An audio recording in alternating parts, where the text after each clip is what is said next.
Friends, welcome to our channel. இன்றைக்கி நம்ம சேனலில் கையல் சீரியல் இன்றைக்கி எபிசோட் எப்படி போகுது அப்படிங்கிறத பார்க்கலாம். வேதவழி வந்து சிவசங்கரியோட சூழ்ச்சியால் நல்லவங்களாக இருந்து கெட்டவங்களாக மாறிட்டாங்க. இப்போ சிவசங்கரி வந்து ஷாலினிக்கு ஒரு மாப்பிள்ளை பார்த்துருக்கேன் அப்படின்னு சொல்லிட்டு அந்த மாப்பிள்ளையை வேதவழியோட வீட்டுக்கு வந்து அனுப்பி வைக்கிறாங்க.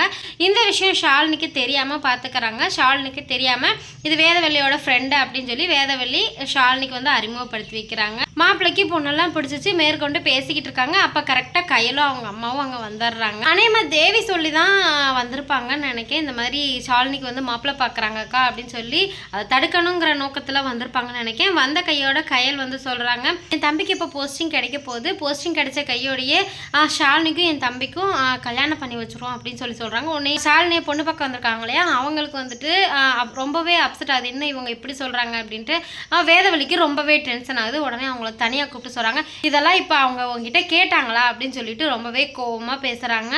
ஆனாலும் கையில் இருந்துட்டு என்ன ஆனாலும் சரி ஷாலினிக்கும் அன்புக்கும் கல்யாணம் பண்ணி வைக்காமல் நான் ஓய மாட்டேன் அப்படின்னு சொல்லிட்டு கையில் வந்து சொல்கிறாங்க. இது மாதிரி தான் இன்றைக்கான எபிசோட் வந்து போகுது. ஸோ இதை பற்றி நீங்கள் என்ன நினைக்கிறீங்க அப்படிங்கிறத கமெண்ட்ஸை சொல்லிட்டு போங்க. மீண்டும் வேறு ஒரு இன்ட்ரெஸ்டிங்கான சீரியல் ப்ரமோட சந்திக்கிறேன். நன்றி, வணக்கம்.